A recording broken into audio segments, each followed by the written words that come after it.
वज्रादपि कठोराणि मृदूनि कुसुमादपि लोकोत्तराणां चेतांसि को हि विज्ञातुमर्हति।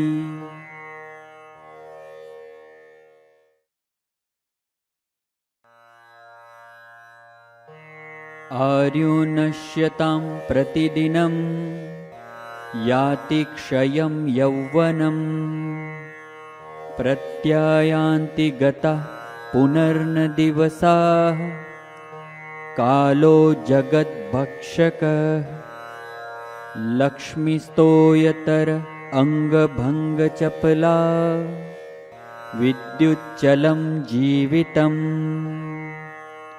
तस्मान्मां शरणागतं शरणद त्वं रक्ष रक्षाधुना।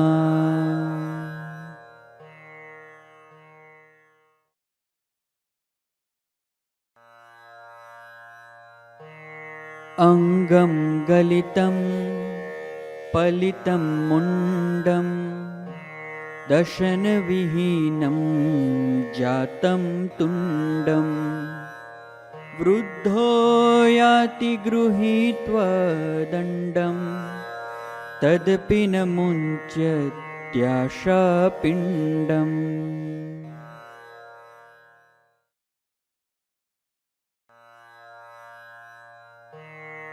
यौवनं धनसम्पत्ति प्रभुत्वम् अविवेकिता एकैकम् अप्यनर्थाय किमु यत्र चतुष्टयम्।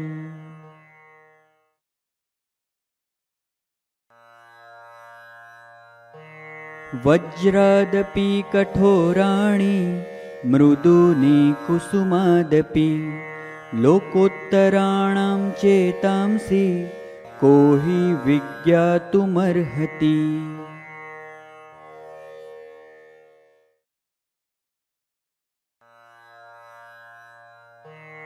आर्यो नश्यतां प्रतिदिनं याति क्षयं यौवनम् प्रत्यायान्ति गतः पुनर्न दिवसाः कालो जगद्भक्षकः लक्ष्मीस्तोयतर अंगभंगचपला विद्युच्चलं जीवितम्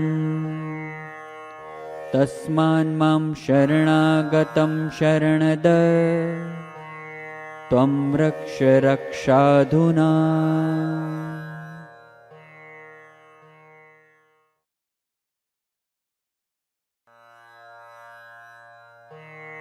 अंगं गलितं पलितं मुंडं दशनविहीनं जातं तुंडं वृद्धो याति गृहीत्वा दण्डं तदपि न मुञ्चत्याशापिण्डम्।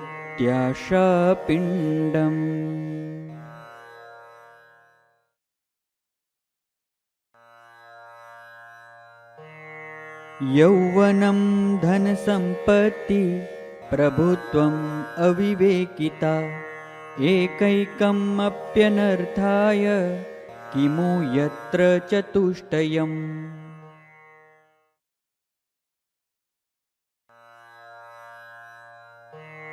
वज्रादपि कठोराणि मृदूनि कुसुमादपि लोकोत्तराणां चेतांसि को हि विज्ञातुमर्हति।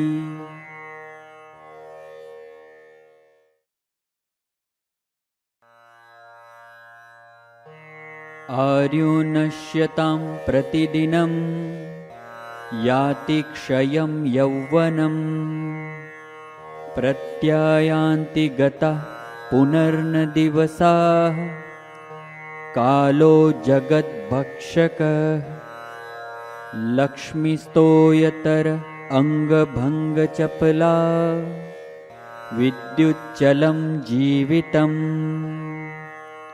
तस्मान्मां शरणागतं शरणद त्वं रक्ष रक्षाधुना।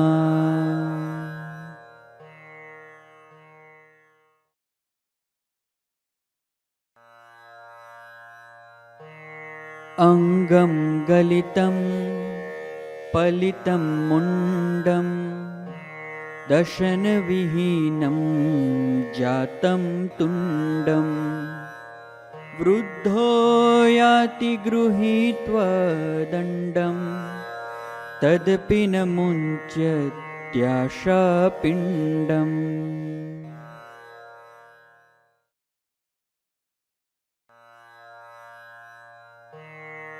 यौवनं धनसम्पत्ति प्रभुत्वम् अविवेकिता एकैकम् अप्यनर्थाय किमु यत्र चतुष्टयम्।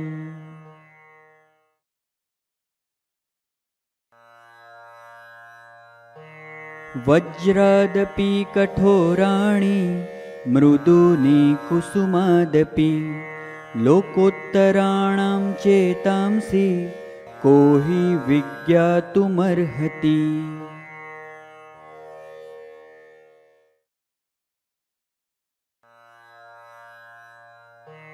आर्यो नश्यतां प्रतिदिनं याति क्षयं यौवनम् प्रत्यायान्ति गतः पुनर्न दिवसाः कालो जगद्भक्षकः लक्ष्मीस्तोयतर अंगभंगचपला विद्युच्चलं जीवितम्। तस्मान्मां शरणागतं शरणद त्वं रक्ष रक्षाधुना।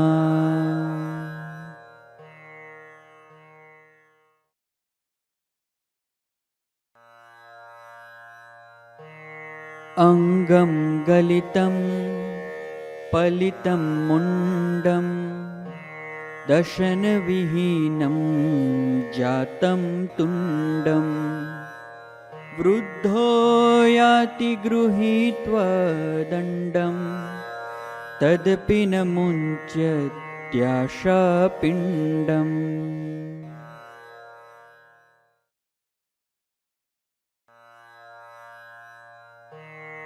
यौवनं धनसम्पत्ति प्रभुत्वम् अविवेकिता एकैकम् अप्यनर्थाय किमु यत्र चतुष्टयम्।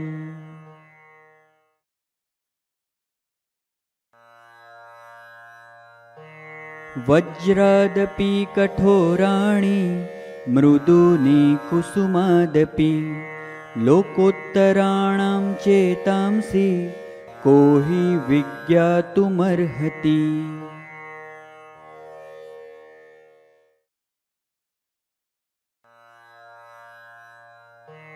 आर्यो नश्यतां प्रतिदिनं याति क्षयं यौवनम् प्रत्यायान्ति गतः पुनर्न दिवसाः कालो जगद्भक्षकः लक्ष्मीस्तोयतर अंगभंगचपला विद्युच्चलं जीवितम्। तस्मान्मां शरणागतं शरणद त्वं रक्ष रक्षाधुना।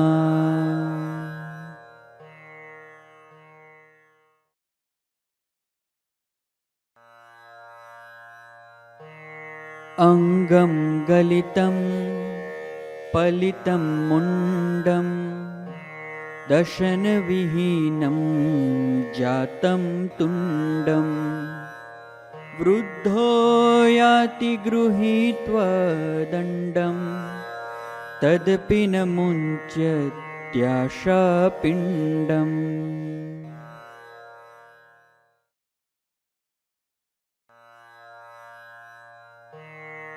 यौवनं धनसम्पत्ति प्रभुत्वम् अविवेकिता एकैकम् अप्यनर्थाय किमु यत्र चतुष्टयम्।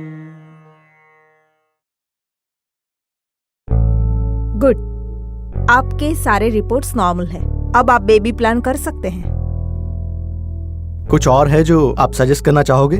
जो हम प्रेगनेंसी के दौरान फॉलो कर सके? गर्भ संस्कार फॉलो कीजिए। हाँ, एक दिन की पूजा होती है ना कुछ। पर आप डॉक्टर होके इन सब में विश्वास करते हैं?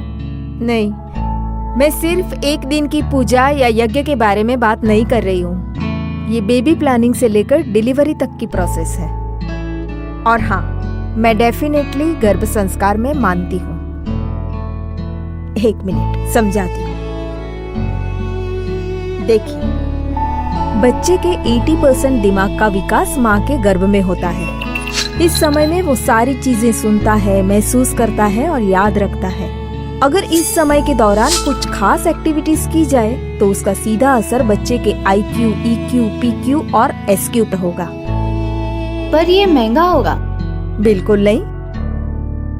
एक सोनोग्राफी रिपोर्ट के खर्च से भी कम पैसे में 9 महीने का कोर्स। कौन सा कोर्स बताया आपने? गर्भ संस्कार गुरु एप्लीकेशन का कोर्स। गर्भ संस्कार गुरु, सालों से चल रही हमारी परंपरा और वैदिक विज्ञान का आधुनिक रूपांतरण।